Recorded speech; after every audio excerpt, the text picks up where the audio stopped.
Dependency on young players mean young players need to be dependable and step up. I'll talk about that and get specific in just a second here on Locked On Jaguars. You are Locked On Jaguars, your daily Jacksonville Jaguars podcast, part of the Locked On Podcast Network, your team every day.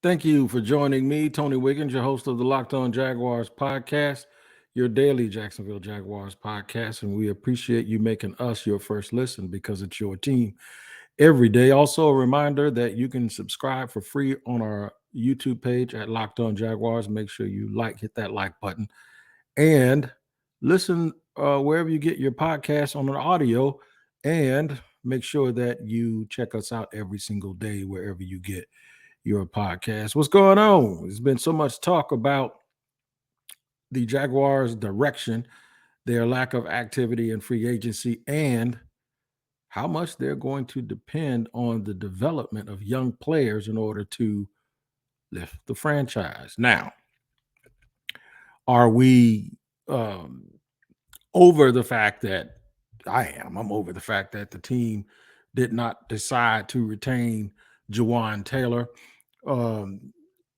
And they've pretty much retained everyone else. We got to move past it. I'm good. I disagree with it, but let's just take it for what it's worth and move on and press on right now.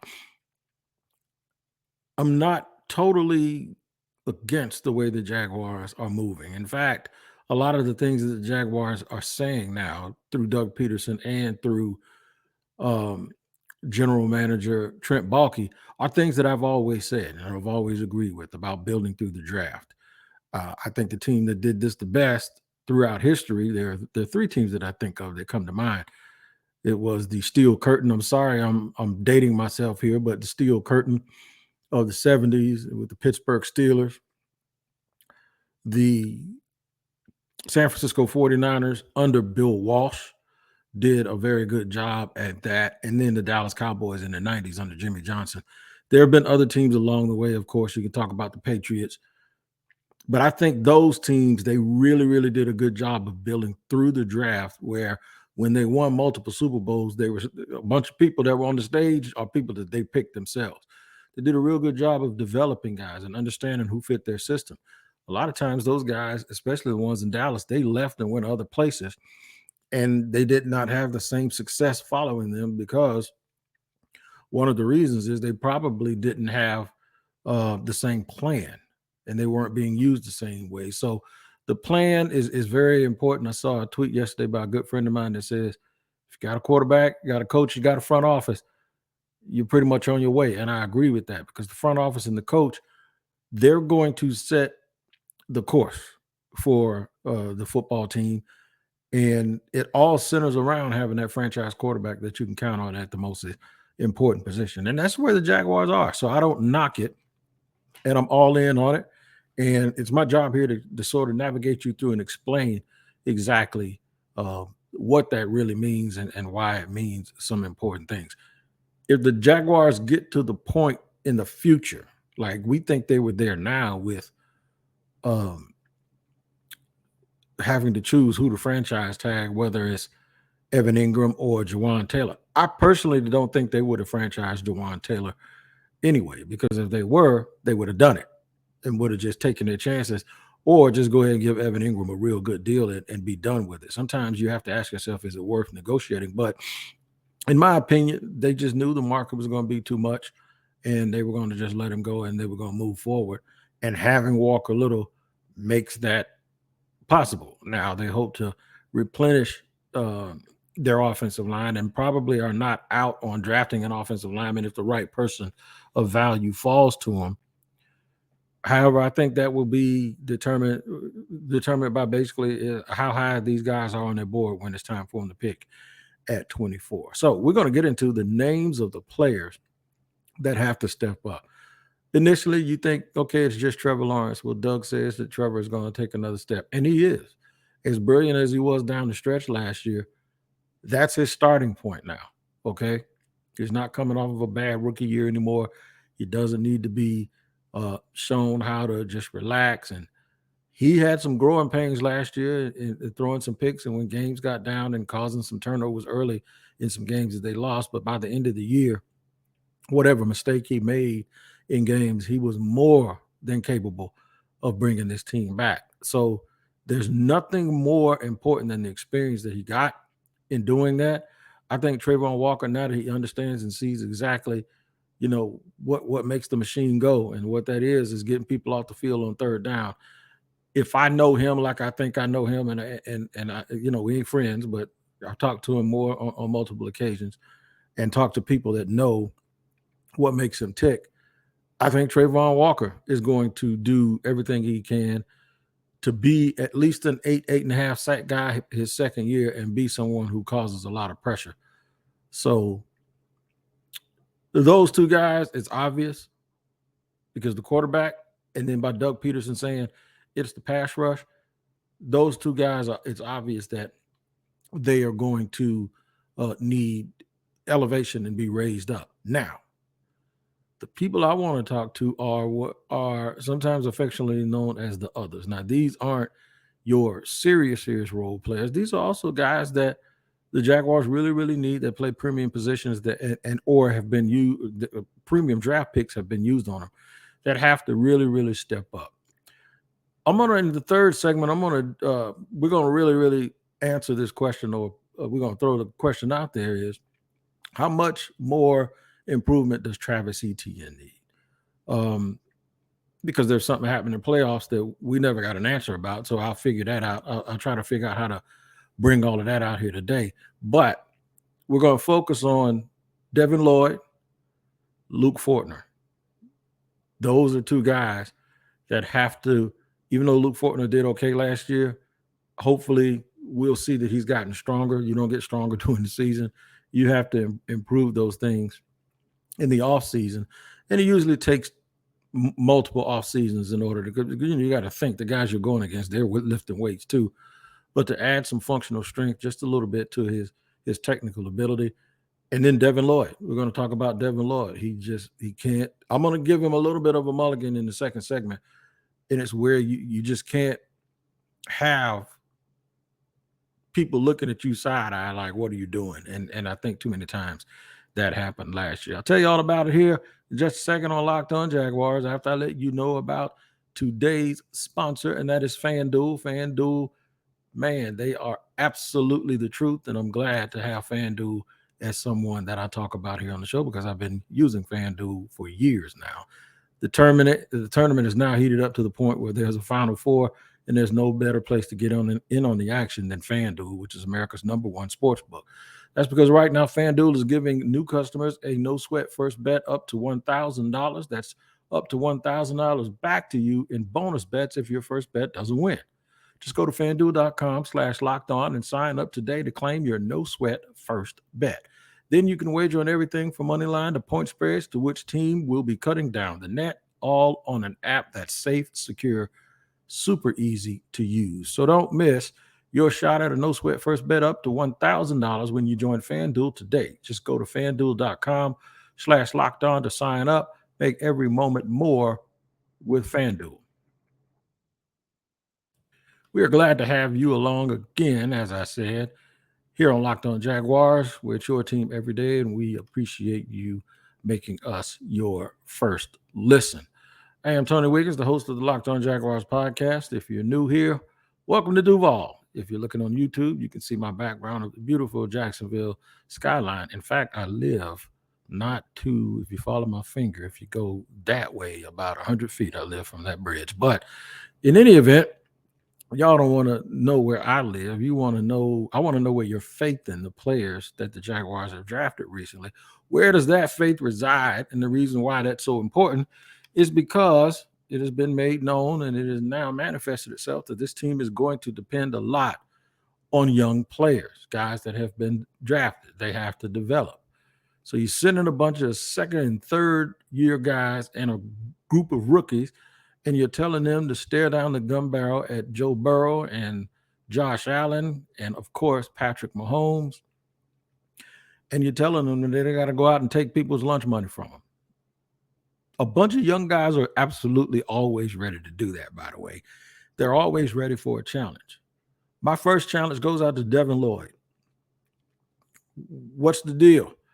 Okay, the mulligan that I said I was going to give Devin Lloyd about his performance is in the first 2 or 3 weeks, you saw exactly why the Jaguars drafted Devin Lloyd, and you saw exactly what Devin Lloyd brings to the table with his athleticism, his size. There are a lot of people that thinks he needs to be a Sam or a rush in. I don't necessarily believe that, but he is a bit of a tweener. He does have a certain skill set and a certain body shape that makes you go, he's just a football player that has to learn the nuances of one thing. And it's almost very, very similar to the Miles Jack situation when Miles Jack first came into the league and the team knew he was athletic, but they just didn't know exactly where it was that they wanted to play in. And by moving him to multiple positions over a lot of years, it ended up with Miles being a guy without a home. And of course, that ended up with Miles actually not being here anymore after signing a big contract extension. So, and I believe somebody told me he got freed up recently here again. So do we want to get into that situation where we start moving the guy around too much and you don't ever let him become a master of one thing? I don't think that's a good idea. I think something that Doug Peterson said last year, as the team was showing improvement but was still losing, he said, got to get guys in the right spot. They better figure that out in training camp this year. Because I agree, you got to get guys in the right spot. I just don't think you need to be trying to figure it out during the season while the team is losing, because then it feels like you don't have your finger on the pulse of the team. So in terms of Devin Lloyd, the mulligan I'm going to give him is he had a real bad hamstring injury in camp last year. He missed most of training camp. I think he played all of maybe a little bit of a preseason game, and maybe he didn't even play that. And then they put him out there, and he saw an instant difference because he's not, he's just reacting. He's playing football. He's done what he's done his entire life. And then there was somebody that I talked to around the league that told me after the Jaguars were 2-1, they said, next week's game, this is when things start to change for the rookies. And I was like, why? He said, because now teams have tape, and now they'll start doing things that might hinder the way guys play when they're on tape. And that's exactly what happened, because all of these rookies just seem like they hit a little bit of a wall and stopped playing well, with the exception of Travis Etienne. But it happened to Trevor, it happened to Devin Lloyd, and it happened to Trayvon Walker. Even in Walker's case, there may have been a little frustration because he got a couple of penalties during the Jaguars losing streak. And 2 of them probably cost him 2 games. And it's a learning experience that he had to learn from. Fortunately for him, the team regrouped and they ended up making the playoffs. And his play improved. He was playing really, really well. The game he got hurt, I think, was the best game he had all year, and that was a game in Tennessee against the Titans. So I do believe that Devin Lloyd has the potential, if he has a full camp and he stays injury-free, to learn a lot. And I think he's going to learn that from Foye Oluokun if he just pays attention and listens and gets coached up on what his specific role is. And he probably was doing that last year too, but if you're somewhere on a bicycle, or maybe not even on a bicycle because he had a hamstring injury, but if you're somewhere rehabbing, man, there's nothing like those live reps in practice. And if you were at a Jaguars practice, and I don't think very many people were, but if you attended the practice, I know a lot of the media guys, and we were standing there, they had some intense sessions. And in those sessions, Devin Lloyd really wasn't a part of it for the most part.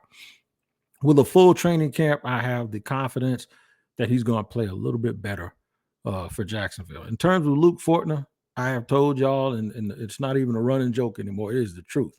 When I'm watching offensive linemen, either blocking somebody or he isn't. He's either pushing them back or they're pushing him. He's either holding or he isn't, or he dropped, or he moved too quickly and he got a penalty. Other than that, I'm not going to sit here and try to explain technique and all of that stuff. I'm not. But I will tell you this, more than enough people that I trust have said Luke Fortner needs to get stronger. And that's the case with a lot of people that come out of college. But with him, he's always, I believe, going to play the game in a more technical way than he is with power. but he'll get a little bit bigger. But over the years, he probably needs a little bit more functional strength in order to reach his full potential. There have been a lot of guys that weren't strong, but they were technicians. And then as they got a little bit older and they were able to stay healthy, they got strong and were able to have this functional strength at that position. He has a shot. He has a real shot to join guys like Brandon Linder and Brad Meester and Dave Waddell and all of these guys that were longtime fixtures at the center position for the Jacksonville Jaguars. And I think that's really, really important for the line calls, and I think it's really, really important for the consistency that he can have with Trevor Lawrence. So wouldn't it be nice for those two guys to grow old together here in Jacksonville with Luke Fortner staying healthy? You still like him to see just little baby steps and improvement and actually at some point be the leader of that offensive line. I think he has the potential to do it. So maybe not this year does he start to lead the line the way Kelsey does in Philadelphia, but I'm pretty sure that at some point Luke Fortner is going to become the hoss up front. I remember when Brad Meester was a baby. I remember when Brandon Linder was a right guard.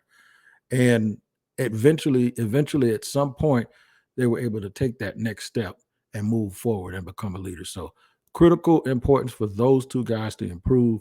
There's one more guy that needs to improve, but we're going to hit him in segment 3, and we're going to discuss Travis Etienne and the mystery of what happened in the fourth quarter of the Kansas City game. And we'll talk about that in just a second here on Locked On Jaguars after I let you know that today's sponsor is Built Bar. Built Bar March Madness is out of control. If you have watched any of these games, you definitely know that they keep you glued to the television. And if you don't know for sure who you're going to win, you'll find out when the game is over, right? Same thing with the Built Bar MarchMadness.com. The voting for the best bar is already started. Now, I hope that churro is making it, the churro puff.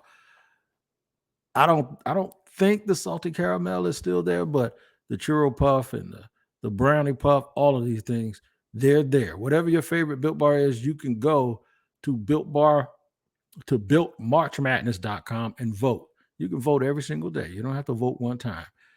And when you vote for your favorite puff, you'll be entered into a drawing where 50 lucky Locked On listeners will get a free box of Built. Not only that, one Locked On fan will receive a 12-month subscription to Built to have Built's best bars or puffs delivered monthly straight to your door. I'm telling you, man, it's off the chain. The macros are off the chain. It's covered in 100% real chocolate. So run to BuiltMarchMadness.com right now to vote for your favorite bar or puff and pick up a box while you're there. You can vote every day in March, so hop in and support your pick. Third and final segment here on Locked On Jaguars. I am Tony Wiggins. We appreciate you guys making Locked On Jaguars your first listen. Make Locked On NFL Scouting your second listen, because no one does it as good as Kyle Krabs and Joe Marino, the Draft Dudes. That's right. The Draft Dudes show is a part of the Locked On Podcast Network, and it's Monday through Friday, wherever you get your podcast. Make sure you check out the Draft Dudes before you do your mock draft to get all of this great information. All right. So when we talk about young guys needing to improve, Travis Etienne, is he a part of that? Yes, he is. What does he need to improve? For me, the first thing is ball security. All right. There were a couple of instances last year where he lost some fumbles. There were a couple of more where he was bobbling the ball, but lucky he was able to retain it, but it could have always gone the other way. I think that has to improve. And I think also we need to take a look at his pass protection or, to see if that's something that needs to improve, but hopefully they're working on that. Some guys are naturally not great at it. I think with him, it just takes a little bit more effort. The mystery for me is, why wasn't he in the game in Kansas City in the divisional in the fourth quarter? They had Jermichael Hasty in there. I thought what they were doing, I think he did play in the fourth quarter, but there were some critical points of the game in the third quarter where he wasn't in. And this isn't a Zeke and Tony Pollard situation where you have two guys that are different, but both of them are very, very good. And Jermichael Hasty wasn't terrible.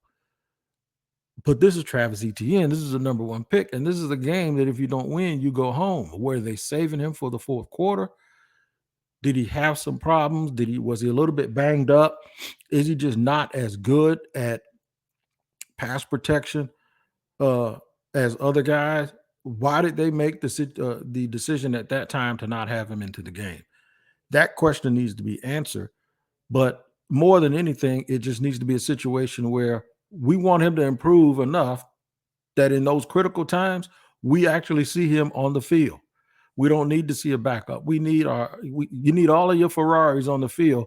So I'm going to put him down as a candidate that also needs to improve and figure out what it's almost too late to ask anybody right now why that happened because the team is moving forward.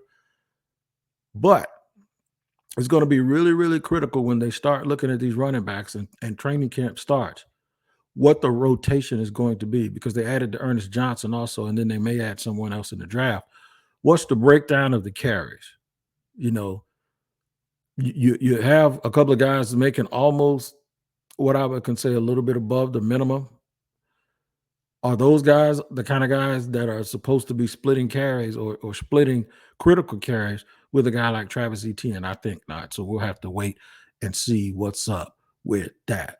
I know what's up with you guys. You'll be here with me every day on Locked On Jaguars because it's your team every day, and I am your first listen, and we are your first listen here, and we are eternally grateful. Please make your second listen Locked On NFL Scouting. And until next time, I'll make it a priority to give you the best Jaguars coverage I can. We will be talking with a draft expert. My boy Dane will be joining us for tomorrow's show. So we're going heavy on prospects tomorrow on our next show here on Locked On Jaguars. Make sure you stay tuned. Until then, take care of each other, and we'll see you next time.